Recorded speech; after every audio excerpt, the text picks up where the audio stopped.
Selamat pagi, Assalamualaikum warahmatullahi wabarakatuh. Gimana kabarnya hari ini?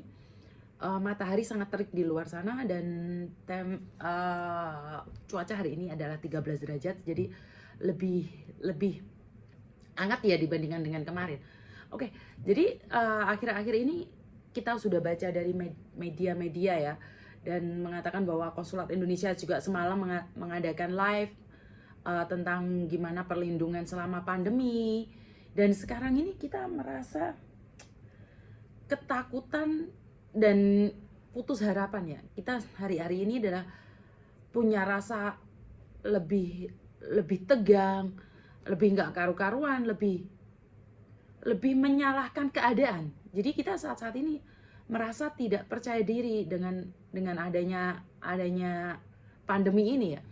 Sebenarnya bukan cuma mbaknya aja yang mengalami, termasuk orang lokal juga mengalami tekanan-tekanan di mana ketakutan-ketakutan yang semakin tidak menentu. Dan saya cuma pengen bilang, kenapa saya seperti ini, karena saudara saya juga kena dan dia juga diisolasi di rumah saja, dia tidak perlu ke rumah sakit dan dia sembuh. Jadi kita menganggapnya jangan terlalu berat, jangan terlalu horor ya.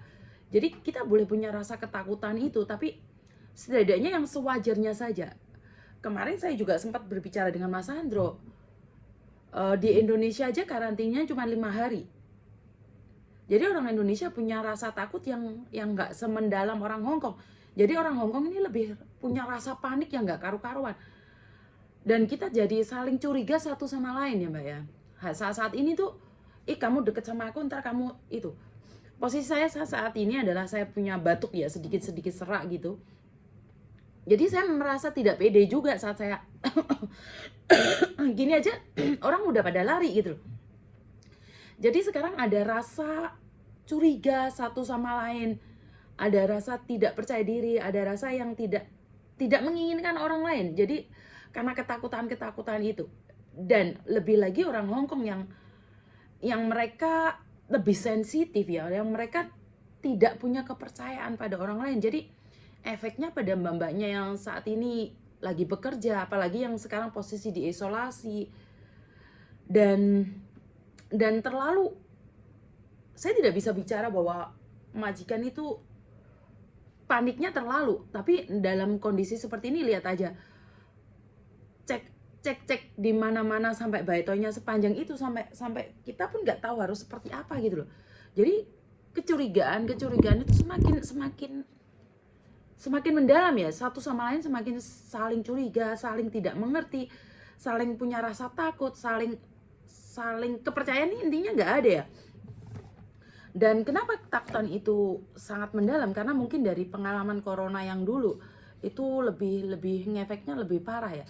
Tapi yang Omicron saat ini yang saya ketahui saja bahwa demam, pilek, batuk, minum Panadol, take a break, oke. Jadi dan sembuh gitu loh. Jadi tidak seperti yang dulu sampai susah pernafasan, sampai dada sakit, sampai akhirnya meninggal dunia. Jadi untuk saat ini saya rasa buat mbak-mbaknya yang ada di Hong Kong sini, kita orang Indonesia, kita punya kekebalan tubuh yang beda dengan negara-negara lain. Karena kita punya cuaca yang panas, terus sekali lagi kita suka makan cabai, jadi tubuhnya lebih hangat. Dan ini saya harapkan buat mbak-mbaknya semakin kuat dengan adanya corona, dan jangan putus harapan. Sekali lagi, jangan pernah putus harapan. Adanya corona seperti ini sebenarnya tidak membuat kita saling menjatuhkan. Lebih baik kita saling menguatkan dan membuat kita semakin ke depan gitu loh. Kalau memang udah diusir majikan, ya udah laporin aja ke labor, dan labor sangat tegas ya sekarang ya. Apalagi Konsulat Indonesia memberikan notisnya sekalian. Jadi dalam bahasa Indonesia, bahasa Kantonis, bahasa Cina dan bahasa Inggris. Jadi di sini saya ngerasa bahwa perlindungannya sangat kuat sekali. Dan Konsulat Indonesia benar-benar menekankan ini pada majikan, dan agensi juga harus cooperate dengan KJRI ya. Jadi sama seperti saya yang ada beberapa anak yang kena corona, dan KJRI meminta bantuan kita untuk mengatakan apa yang perlu dibantu gitu loh. Jadi penanganannya lebih cepat. Jadi tidak perlu takut yang berlebihan.